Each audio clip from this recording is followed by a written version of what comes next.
ಈಗ ಭಗವದ್ಗೀತೆಯ 3ನೇ ಅಧ್ಯಾಯವಾದ ಕರ್ಮಯೋಗದ 18ನೇ ಶ್ಲೋಕದ ಅರ್ಥ ಮತ್ತು ತಾತ್ಪರ್ಯವನ್ನು ತಿಳಿಸುತ್ತಾ ಇದ್ದೇವೆ.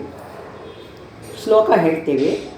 ನೈವ ತಸ್ಯ ಕೃತೇನ ಶ್ರೀಕೃಷ್ಣ ಪರಮಾತ್ಮ ಅರ್ಜುನನಿಗೆ ಉಪದೇಶ ಕೊಟ್ಟಿರೋದು. ನೈವ ತಸ್ಯ ಕೃತೇನಾರ್ಥೋ ನಾಕೃತೇನೇಹ ಕಶ್ಚನ ನ ಚಾಸ್ಯ ಸರ್ವಭೂತೇಷು ಕಶ್ಚಿದರ್ಥ ವ್ಯಪಾಶ್ರಯ.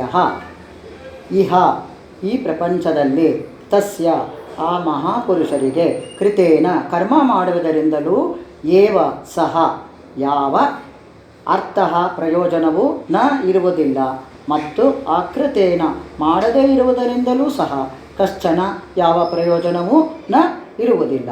ಚ ಮತ್ತು ಅಸ್ಯ ಇವರಿಗೆ ಸರ್ವಭೂತೇಷು ಎಲ್ಲ ಜೀವಿಗಳೊಡನೆ ಕಶ್ಚಿತ್ ಒಂದಿಷ್ಟು ಸಹ ಅರ್ಥ ಸ್ವಾರ್ಥದ ಸಂಬಂಧ ವ್ಯಪಾಶ್ರಯ ನ ಇರುವುದಿಲ್ಲ.